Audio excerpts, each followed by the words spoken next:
Nano മെറ്റീരിയൽസിന്റെ previously നിങ്ങളുടെ ഉള്ള slide നോക്കണ്ട. അതില് കുറച്ച് എന്താ പറയുക ഈസി ആയിട്ട് ഇങ്ങനെ പറഞ്ഞതിൽ ചെറിയൊരു മിസ്റ്റേക്സ് ഉണ്ട്. അപ്പൊ ഈ സ്ലൈഡ്സ് തന്നെ റെഫർ ചെയ്താൽ മതി കേട്ടോ.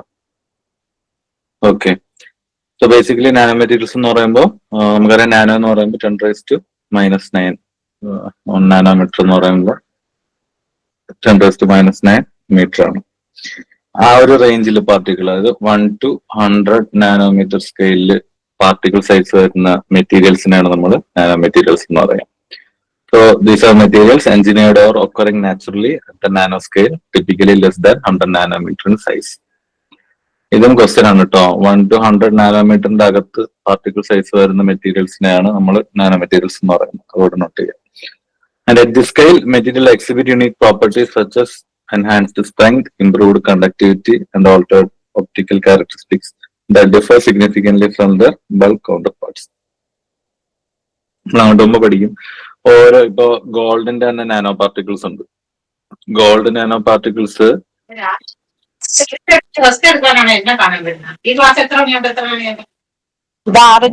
പിന്നെ 8 to 9 ഉണ്ട്. അതിന്റെ ഇടയ്ക്ക് ഞാൻ നടക്കുന്നതാ ഉറക്കം വരുമ്പോ.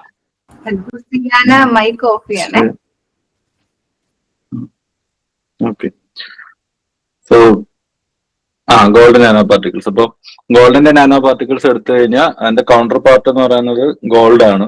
ഗോൾഡ് നമുക്കറിയാം മെറ്റൽ ആണ്, അതുപോലെ തന്നെ യെല്ലോയിഷ് കളർ അങ്ങനെയൊക്കെ ഉണ്ട്. പക്ഷെ ഗോൾഡ് നാനോ പാർട്ടിക്കിൾസ് എടുക്കുമ്പോൾ ഗോൾഡിന്റെ ഫിസിക്കൽ ആയിട്ടുള്ള ഒരു ബൾക്ക് ആയിട്ടുള്ള ഒരു പ്രോപ്പർട്ടീസ് ആണ് ഗോൾഡ് നാനോ പാർട്ടിക്കിൾ കാണിക്കുന്നത്. ഡിഫറെന്റ് നാനോ സ്കെയിലിൽ നോക്കുമ്പോൾ ഗോൾഡ് നാനോ പാർട്ടിക്കിൾസ് ഡിഫറെന്റ് കളേഴ്സിലായിരിക്കും. ഓൾമോസ്റ്റ് എല്ലാ കളേഴ്സിലും കിട്ടും. ലൈക്ക് റെഡ്, ഗ്രീൻ, ബ്ലൂ, ആ കളേഴ്സിലൊക്കെ നമുക്ക് ഗോൾഡൻ നാനോ പാർട്ടിക്കിൾസ് കിട്ടും. അപ്പോൾ നാനോ മെറ്റീരിയൽസിന് അതിന്റെ ബൾക്ക് മാറ്റർ അല്ലെങ്കിൽ കൗണ്ടർ പാർട്ട് ആയിട്ടുള്ള ബൾക്ക് മാറ്റർ ആയിട്ട് ഒരു തരത്തിലുള്ള ഭയങ്കര ഡിഫറൻസ് ആയിരിക്കും രണ്ടുപേരും തമ്മിൽ. And these novel properties arises from the quantum effects and the higher surface area of nano structures. Nano materials പഠിക്കുമ്പോൾ നമ്മൾ മെയിൻ ആയിട്ട് നോക്കേണ്ടത് പ്രീവിയസ് സ്ലൈഡിൽ ഒരു ഫിഗർ ഉണ്ട്. ഇങ്ങനെ ഒന്ന് ആലോചിച്ച് നോക്കുക. ഇപ്പൊ ഒരു ക്യൂബ് ഉണ്ടെന്ന് വിചാരിക്കുക. ഇങ്ങനത്തെ ഒരു ക്യൂബ് ഉണ്ടെന്ന് വിചാരിക്കുക. ഈ ക്യൂബിന്റെ സർഫസ് ഏരിയ ഉണ്ടാവും. 6 ഫേസ് ഉണ്ടാവും. 6 ഫേസിന്റെ സർഫസ് ഏരിയ കൂട്ടി വരുന്നതാണ്. ഇനി ഈ ക്യൂബിനെ ഞാൻ 4ആയിട്ട് കട്ട് ചെയ്തെന്ന് വിചാരിക്കുക, അല്ലെങ്കിൽ ഓരോ ഫേസസിലൂടെ ഇങ്ങനെ കട്ട് ചെയ്തെന്ന് വിചാരിക്കുക. അപ്പൊ എനിക്ക് എത്ര ക്യൂബ് കിട്ടും? ഇവിടെ നിന്ന് ഇങ്ങനെ കട്ട് ചെയ്ത് കഴിഞ്ഞാൽ 1 2 3 4 5 6 8 എണ്ണം കിട്ടും അല്ലെ?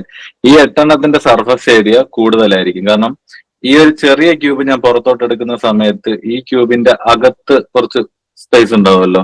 ഐ മീൻ ഈ ഒരു പുറത്ത് നോക്കുമ്പോൾ ഈ ഒരു 3 ഫേസേ ഉള്ളൂ, പക്ഷെ ഇതിന്റെ അകത്തൊരു 3 ഫേസ് കൂടെ ഉണ്ടാവും. അപ്പൊ അങ്ങനെ വരുമ്പോൾ ഇതിന്റെ സർഫസ് ഏരിയ കൂടും. അങ്ങനെ ഓരോ 8 ക്യൂബിന് വീണ്ടും സർഫസ് ഏരിയ കിട്ടും. അങ്ങനെ ഇതിനെ കട്ട് ചെയ്ത് സ്മോൾ ആയിട്ട് വരുന്ന സമയത്ത് ഒരു ബൾക്ക് മാറ്റർ വെച്ച് നോക്കുന്ന സമയത്ത് അതിന്റെ സർഫസ് ഏരിയ ഭയങ്കര കൂടുതലായിരിക്കും. ഒരു ചെറിയൊരു ചോക്ക് പീസ് എടുക്കുക. ആ ചോക്ക് പീസിന്റെ ഒരു സർഫസ് ഏരിയ മെഷർ ചെയ്യുക. ആ ചോക്ക് പീസിനെ നല്ലോണം പൗഡർ ആക്കിയിട്ട് പൗഡറിന്റെ സർഫസ് ഏരിയ, എല്ലാ സ്മോൾ പാർട്ടിക്കിൾസിന്റെ സർഫസ് ഏരിയ എടുത്ത് നോക്കിക്കഴിഞ്ഞാൽ പൗഡറിന്റെ സർഫസ് ഏരിയ ഭയങ്കര കൂടുതലായിരിക്കും. ശരിക്കും ഈ ഒരു surface area high surface area ആണ്. ഹൈ സർഫസ് ഏരിയ മാത്രമല്ല, ഹൈ സർഫസ് ഏരിയ ഇതിന്റെ പ്രോപ്പർട്ടീസിന്റെ ഒരു മെയിൻ ആയിട്ടുള്ള ഒരു നാനോ മെറ്റീരിയൽസിന് പ്രോപ്പർട്ടീസ് മെയിൻ ആയിട്ട് കൊടുക്കുന്നതിന്റെ ഒരു ഫാക്ടർ അതാണ് ഹൈ സർഫസ് ഏരിയ. അത് മനസ്സിലായോ അങ്ങനെ സർഫസ് ഏരിയ കൂടുതലായിട്ട് വരുന്നത് നാനോ മെറ്റീരിയൽസിന്? ഡൗട്ട് ഉണ്ടോ ആർക്കെങ്കിലും? പറയണോ ഒന്നുകൂടെ? സർ ഒന്നുകൂടെ പറയാം.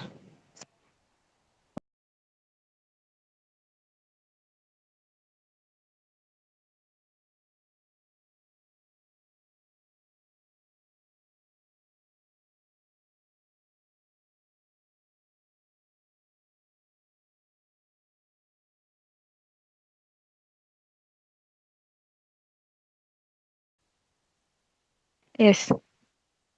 ഓക്കെ, അപ്പൊ ഇത് 3ഉം ഒരേ ക്യൂബാണെന്ന് വിചാരിക്കുക.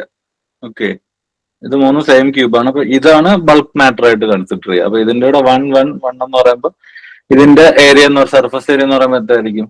ഇത് എല്ലായിടത്തും 1 mm² വെച്ചിട്ട് 6 mm² ആയിരിക്കും. പക്ഷെ ഈ സെയിം സാധനത്തിന് ഞാൻ ഇങ്ങനെ കട്ട് ചെയ്തെന്ന് വിചാരിക്കുക. ഓരോ ഫേസിലൂടെയും കട്ട് ചെയ്ത് 1 2 3 4 5 6 7 8 ക്യൂബായി ചെറിയ ക്യൂബാക്കി മാറ്റി. ഇതിന്റെ സർഫസ് ഏരിയ എന്ന് പറഞ്ഞാൽ ട്വൈസ് ആവും, 12 m². ഇത് എങ്ങനെ ഇതിന്റെ സർഫസ് ഏരിയ കൂടുന്നതെന്ന് വെച്ച് കഴിഞ്ഞാൽ ഈ ഒരു ചെറിയ ക്യൂബ് മാത്രം നോക്കിയേ. ഈ വലിയ മാറ്ററിൽ നോക്കുമ്പോൾ ഈ ചെറിയ ക്യൂബിന്റെ ഈ ഒരു ഫേസും ഈ ഒരു ഫേസും ഈ ഒരു ഫേസും മാത്രമേ കാണുന്നുള്ളൂ. പക്ഷെ ഈ ഒരു ഫേസിന് ഇപ്പൊ ഈ ഒരു ഫേസിന്റെ ബാക്ക് സൈഡിൽ ഒരു ഫേസ് ഇല്ലേ, അത് ബൾക്കായിട്ട് വരുമ്പം ഈ ക്യൂബിന്റെ അകത്താ വരിക. പക്ഷെ ഇത് കട്ട് ചെയ്തെടുക്കുമ്പോൾ ആ സാധനം പുറത്തു വരത്തില്ലേ. അപ്പൊ ഇൻഡിവിജ്വൽ ക്യൂബിന്റെ സർഫസ് ഏരിയ നോക്കുന്ന സമയത്ത് ഈ ഫേസും നോക്കും, ഇതിന്റെ ബാക്കിലുള്ള ഫേസും നോക്കും.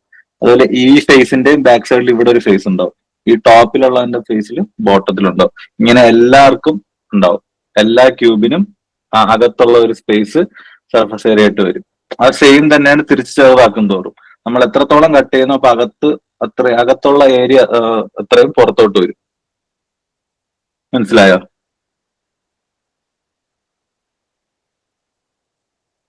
ക്ലിയർ സാർ ആയില്ലേ? അപ്പൊ നാനോ പാർട്ടിക്കിൾസിന് അത്രയും സർഫസ് ഏരിയ ഉള്ളതിന്റെ മെയിൻ അതാ. അതെ അതെ, വെരി ഗുഡ്. സർഫസ് ഏരിയ ഉണ്ട്, അതുപോലെ തന്നെ വേറെ കുറച്ച് ക്വാണ്ടം കൺഫൈൻമെന്റ് ഉണ്ട്. മെയിൻലി ഇത് രണ്ടുമാണ്. സർഫസ് ഏരിയ ആണ് ഒരു ഇമ്പോർട്ടന്റ് ആയിട്ടുള്ള ഒരു factor.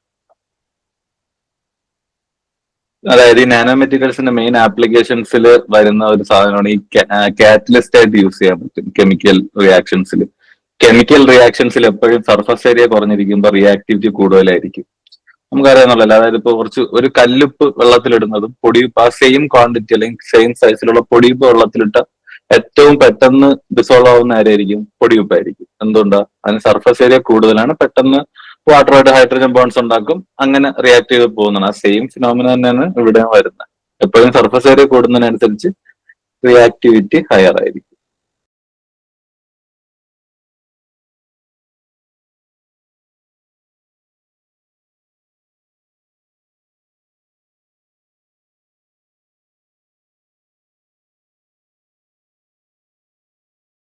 Types of nano materials ഏതൊക്കെ ടൈപ്പ് ഉണ്ടെന്നുള്ളതാണ്. അതായത് മെറ്റീരിയൽ ബേസ് ചെയ്തിട്ടാണ് ആദ്യത്തെ ക്ലാസിഫിക്കേഷൻ. ഒന്നാമത്തെ കാർബൺ ബേസ്ഡ് നാനോ മെറ്റീരിയൽ.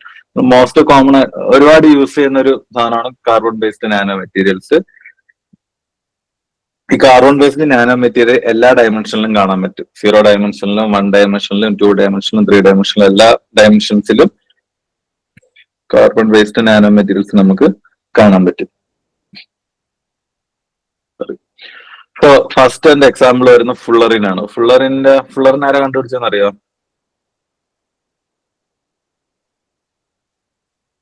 ആരാ ഫുള്ളറിൻ കണ്ടുപിടിച്ച?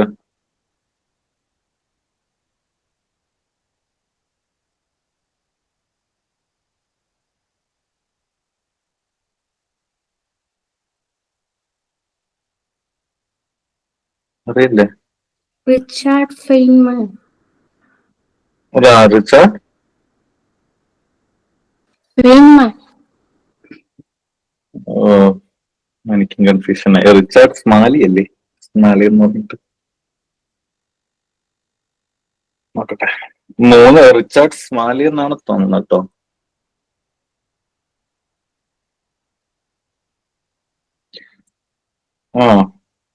ഓക്കെ, അത് തന്നെയാണ്. Richard Smalley, Harold Kroto, Robert Curl. Note ചെയ്ത് വെച്ചോട്ടോ. 19 പ്രൈസ് കിട്ടിയത് ആൾക്കാർ 1996 ഫുള്ളറിന്റെ ഇതിന് നൊബേൽ പ്രൈസ് കിട്ടിയ ആൾക്കാരാണ് അവർ കേട്ടോ.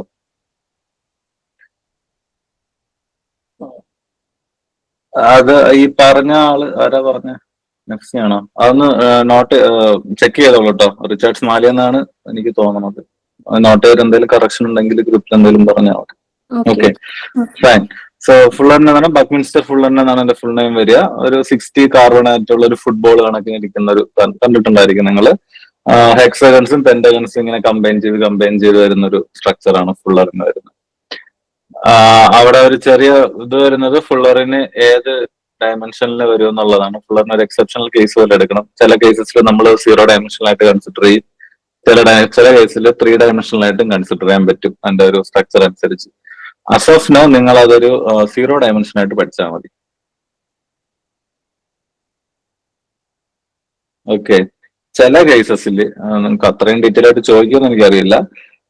തൽക്കാലം 0 ഡയമെൻഷനിലായിട്ട് പഠിക്കുക. ഒരു എക്സെപ്ഷണൽ കേസ് വരുന്ന സമയത്ത് ഫുള്ളറിന് നമുക്ക് 3 ഡയമെൻഷനിലായിട്ടും കൺസിഡർ ചെയ്യാൻ പറ്റും. 0 ഡയമെൻഷനായിട്ട് നോക്കിയാൽ മതി. പിന്നെ വരുന്ന കാർബൺ നാനോ ട്യൂബ്സ് ആണ്. CNT എന്ന് പറയും. Cylindrical nano structures with exceptional strength and conductivity. Mainly energy storage ഡിവൈസസിൽ ബാറ്ററീസിലൊക്കെയാണ് ഈ നാനോ ട്യൂബ്സ് യൂസ് ചെയ്യുന്നത്.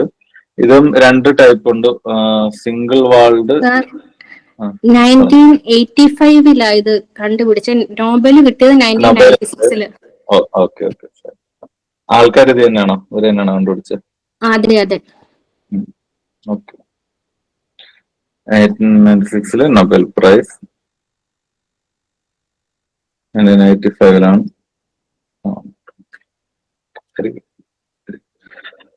ഓക്കെ. അപ്പോ carbon nano tube, single walled carbon nano tube ഉണ്ട്, മൾട്ടി വാൾഡ് CNT ഉണ്ട്. അതില് എന്ന് വെച്ചാൽ സിംഗിൾ വാൾഡിന്റെ ഇത് ഇങ്ങനത്തെ ഇതായിരിക്കും സിംഗിൾ വാൾഡ് എന്ന് പറയുന്നത്. ഇതിന്റെ അകത്ത് തന്നെ വേറൊരു ചെറിയ ലെയർ കണക്കിന് ഇങ്ങനെ വെക്കുന്നതാണ് multi walled carbon nano tubes എന്ന് പറയുന്നത്. അടുത്തൊരു ഗ്രാഫീൻ ഉണ്ട്, single layer of carbon atoms arranged in hexagonal lattice with extra electrical and mechanical properties. Graphene അറിയാം, ഗ്രാഫൈറ്റ് അറിയാമല്ലോ, ഗ്രാഫൈറ്റിന്റെ സ്ട്രക്ചറിൽ നമുക്കറിയുന്ന ലെയർ ആയിട്ടാണല്ലേ, ഇങ്ങനെ ഒരു ലെയർ ഫുൾ ഇങ്ങനെ കാർബൺ ആറ്റംസ് ഉണ്ടാവും. അവര് അത് ബോണ്ട് ചെയ്തിട്ട് വേറൊരു ലെയർ ഉണ്ടാവും. ഓക്കെ, ഇതാണ് ഗ്രാഫൈറ്റിന്റെ സ്ട്രക്ചർ. ഈ ഒരു ലെയർ സെപ്പറേഷൻ ഉള്ളതുകൊണ്ടാണ് ഗ്രാഫൈറ്റിന് നമ്മൾ ലൂബ്രിക്കേഷൻ ഒക്കെ വേണ്ടിട്ട് യൂസ് ചെയ്യുന്നത്. ഈ ഒരു ഗ്രാഫൈറ്റിന്റെ ഒരു സിംഗിൾ ലെയറിനാണ് നമ്മൾ ഗ്രാഫീൻ എന്ന് പറയുന്നത്. ഓക്കെ, ഇനി ഈ ഗ്രാഫീനെ റോൾ ചെയ്തെടുക്കുന്ന സാധനമാണ് കാർബൺ നാനോ ട്യൂബ് എന്ന് പറയുന്നത്. ഒരു ഗ്രാഫീന്റെ ലെയർ എടുത്തിട്ട് അതിന് ഈ ഷീറ്റിനെ റോൾ ചെയ്തൊരു സിലിണ്ടറിക്കൽ ഷേപ്പിലാക്കുമ്പോഴാണ് കാർബൺ നാനോ ട്യൂബ് കിട്ടുന്നത്. പിന്നെ കാർബൺ വേസ്റ്റ് മാറ്റിക്കഴിഞ്ഞാൽ പിന്നെ ഉള്ളത് മെറ്റൽ വേസ്റ്റ് നാനോ പാർട്ടിക്കിൾസ് ആണ്.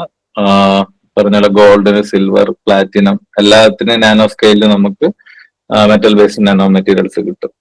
പിന്നെ അതിൽ തന്നെ നാനോ വയേഴ്സ് ഉണ്ട്. ഈ ഒരു സെയിം നാനോ പാർട്ടിക്കിൾസിന്റെ 1 ഡയമെൻഷനിലായിട്ട് വരുന്നത്. അതായത് 0 ഡയമെൻഷൻ എന്ന് പറയുമ്പോൾ ഇങ്ങനെ ഒരു ഡോട്ട് ആയിട്ട് കൺസിഡർ ചെയ്യുക. അപ്പൊ ഒരുപാട് ഡോട്ട്സിനെ ഇങ്ങനെ കണക്ട് ചെയ്ത് വെച്ചാൽ നമുക്കൊരു റോഡ് കിട്ടും, സ്റ്റിക്ക് പോലത്തെ സാധനം. അതിനെ നമ്മൾ 1 ഡയമെൻഷനിലായിട്ട് എടുക്കും. ഓക്കെ, അത് കഴിഞ്ഞിട്ട് വരുന്നതാണ് സെറാമിക് ബേസ്ഡ് നാനോ മെറ്റീരിയൽസ്. അതിൽ മെയിനായിട്ട് വരുന്ന നാനോ ഓക്സൈഡ്സ് ആണ്, ടൈറ്റാനിയം ഡയോക്സൈഡ്, സിങ്ക് ഓക്സൈഡിന്റെ ഒക്കെ നാനോ പാർട്ടിക്കിൾസ്. പിന്നെ സൺസ്ക്രീൻസിലൊക്കെ ടൈറ്റാനിയം ഡയോക്സൈഡ് ഒക്കെ യൂസ് ചെയ്യുന്നുണ്ട്. ട്രാൻസ്പെറന്റ് പ്രോപ്പർട്ടീസ് ഒക്കെ കിട്ടും ടൈറ്റാനിയം ഡയോക്സൈഡ്. അതുപോലെ തന്നെ കാറ്റലിസ്റ്റ് ആയിട്ട് യൂസ് ചെയ്യാം, കോട്ടിങ്സിനൊക്കെ വേണ്ടിയിട്ട് യൂസ് ചെയ്യാം. Nano clays and porous ceramics with application in filtration and structural materials. Water filtration ഒക്കെ നമ്മൾ നാനോ ക്ലേസും കാര്യങ്ങളൊക്കെ യൂസ് ചെയ്യും. പിന്നെ ബയോളജിക്കൽ നാനോ മെറ്റീരിയൽസ് ഉണ്ട്, derived from natural sources such as DNA, nano structures or protein based materials. ഇതെല്ലാം nano സ്കെയിലാണ് ഉണ്ടാകുന്നത്, അത്രേ ഉള്ളൂ. ഇനി ഇവരുടെ പ്രോപ്പർട്ടീസ്, ഈ പറഞ്ഞ പോലെ മെയിൻ പ്രോപ്പർട്ടീസ് വരുന്നത് സർഫസ് ഏരിയ തന്നെയാണ്. Enhanced reactivity and interaction with other materials. Catalyst ആയിട്ടൊക്കെ യൂസ് ചെയ്യുമ്പോഴാണ് മെയിൻ ആയിട്ട് ഈ സർഫസ് ഏരിയ ഒരു ഫാക്ടറായിട്ട് വരുന്നത്. ഓക്കെ, പിന്നെ വരുന്ന ക്വാണ്ടം എഫക്ട്സ് ആണ്. ക്വാണ്ടം എഫക്ട്സ് എന്ന് പറയുമ്പം എക്സ്ട്രീംലി സ്മോൾ പാർട്ടിക്കിൾസ് ആവുന്ന സമയത്ത് ഇവർക്ക് ലൈറ്റിനെയൊക്കെ ഡിഫറെന്റ് രീതിയിൽ ഇവർ സ്കാറ്റർ ചെയ്ത് വിടും. അങ്ങനെയാണ് ഡിഫറെന്റ് പാർട്ടിക്കിൾ സൈസ് ആവുന്ന സമയത്ത് ഡിഫറെന്റ് ആയിട്ടുള്ള കളേഴ്സ് ഒക്കെ ഇവർ കാണിക്കുന്നു. Electrical and magnetic properties due to quantum confinement. Quantum confinement slide ഉണ്ടെന്ന് തോന്നുന്നുണ്ട്. കൺഫൈൻമെന്റ് എന്താണെന്ന് പറഞ്ഞുതരാം. ഇത് ഇമ്പോർട്ടന്റ് ആണ്, ക്വാണ്ടം കൺഫൈൻമെന്റ്. പിന്നെ വരുന്ന മെക്കാനിക്കൽ സ്ട്രെങ്ത് ആണ്. Natural nano structures can be incredibly strong and light weight. നല്ല സ്ട്രോങ് ആയിട്ട് വരുന്ന കാർബൺ നാനോ ട്യൂബ്സ് കാര്യങ്ങളൊക്കെയാണ്. ആൻഡ് തെർമൽ പ്രോപ്പർട്ടീസിൽ enhance thermal conductivity or insulation depending on the material. Material ഏതാണോ യൂസ് ചെയ്യുന്ന അനുസരിച്ച് അതിന്റെ തെർമൽ പ്രോപ്പർട്ടീസ് മാറും. ഓക്കെ, ഇതോട്ട് കുറച്ചുകൂടെ ഒക്കെ ഒന്ന് ഡീറ്റെയിൽ ആയിട്ടിരിക്കുക. എപ്പോഴും 0 ഡയമെൻഷൻ എന്ന് പറയുമ്പോൾ, ഒരു 0 ഡയമെൻഷൻ മെറ്റീരിയൽ എന്ന് പറയുമ്പോൾ മൂവ് ചെയ്യാൻ പറ്റാതെ ഇരിക്കുന്ന മെറ്റീരിയൽസിന് അങ്ങനെ കൺസിഡർ ചെയ്യുക. അതായത് ഡോട്ട്സ് ആയിട്ടൊക്കെ ഇരിക്കുന്ന നാനോ മെറ്റീരിയൽസിനാണ് നമ്മൾ 0 ഡയമെൻഷണൽ നാനോ മെറ്റീരിയൽസ്. നമ്മൾ സൈസ് നോക്കിയില്ലെങ്കിലും കുഴപ്പമില്ല. സൈസ് ഒബ്വിയസ്ലി ഇപ്പം ഡോട്ട്സ് ഒക്കെ എന്ന് പറയുമ്പോൾ മോസ്റ്റ്ലി സ്പെറിക്കൽ ഇതിലായിരിക്കും വരിക. അപ്പൊ ഡയമീറ്റർ 1 to 100 നാനോമീറ്ററിന്റെ അകത്ത് ഡയമീറ്റർ വരണം. അങ്ങനെയുള്ള മെറ്റീരിയൽസിന് ഒരു ഡയറക്ഷനിലോട്ട് മൂവ്മെന്റ് ഇല്ല. അങ്ങനെയുള്ള മെറ്റീരിയൽസിനെയാണ് നമ്മൾ 0 ഡയമെൻഷൻ നാനോ മെറ്റീരിയൽസ് എന്ന് പറയുന്നത്. ഇനി ഒരു നാനോ മെറ്റീരിയൽ എന്ന് പറയുമ്പോഴും അതിന്റെ അകത്തും പാർട്ടിക്കിൾസ് ഉണ്ടാവും. ഒരു നാനോ മെറ്റീരിയൽ എടുത്തു കഴിഞ്ഞാൽ അതിന്റെ അകത്തും എന്തൊക്കെ ഉണ്ടാവും, ഇലക്ട്രോൺസ് ഉണ്ടാവും, എന്തെങ്കിലും വേറെ ആറ്റംസോ പാർട്ടിക്കിൾസോ ആ ഒരു സാധനങ്ങളൊക്കെ ഉണ്ടാവും. ഈ സാധനം അകത്തുള്ള പാർട്ടിക്കിൾസിനാണ് ഈ മൂവ്മെന്റ് പറയുന്നത്. അപ്പം ഒരു രീതിയിൽ മൂവ് ചെയ്യാൻ പറ്റാതിരിക്കുന്ന സാധനങ്ങൾ, ഇപ്പൊ എന്റെ അകത്ത് കുറച്ച് ഇലക്ട്രോൺസ് ഉണ്ട്, അവർക്ക് മൂവ് ചെയ്യാൻ വേറെ വഴിയില്ല. അത് ഒരു ഡയറക്ഷനിലോട്ടും മൂവ്മെന്റ് പറ്റത്തില്ല, എല്ലാ ഡയറക്ഷനിലും മൂവ്മെന്റ് റെസ്ട്രിക്റ്റഡ് ആണ്. അങ്ങനെയുള്ള മെറ്റീരിയൽസ് ആണ് സീറോ ഡയമെൻഷൻ. ഇനി ഈ റെസ്ട്രിക്ഷനെ പറയുന്ന പേരാണ് ക്വാണ്ടം കൺഫൈൻമെന്റ് എന്നുള്ളത്. ഓക്കെ, കൺഫൈൻമെന്റിന്റെ മീനിങ് അതാണ്. എന്താ പറയാ, ചെറുതായിട്ടിരിക്കുന്ന സമയത്ത് റെസ്ട്രിക്റ്റിംഗ് ദ മൂവ്മെന്റ് എന്നുള്ളതാണ്. Okay, nano structures where all the three dimensions are confined in the nano scale. 3 ഡയമെൻഷനും മോസ്റ്റ്ലി നാനോ സ്കെയിലിൽ തന്നെ ആയിരിക്കും. അതിന്റെ അകത്തുള്ള പാർട്ടിക്കിൾസിന് ഒരു ഡയറക്ഷനിലോട്ടും മൂവ്മെന്റ് ഉണ്ടാവില്ല.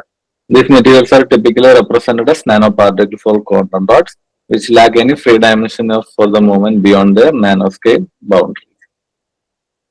മെയിനായിട്ട് എക്സാമ്പിൾ വരുന്ന ക്വാണ്ടം ഡോട്ട്സ് ആണ്. Semi conductor nano particles that exhibit size dependent optical properties. Cadmium സെലിനൈഡും ക്വാണ്ടം ഡോട്ട്സ്. കാഡ്മിയം സെലിനൈഡിന്റെ ക്വാണ്ടം ഡോട്ട്സ് ആണ് എക്സാമ്പിൾ. കാർബണിനും ക്വാണ്ടം ഡോട്ട്സ് ഉണ്ട്, അത് എക്സാമ്പിൾ ആയിട്ട് എടുക്കാം.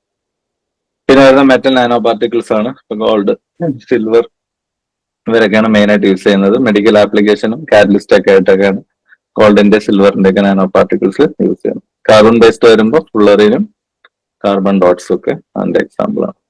ക്ലിയർ ആണോ?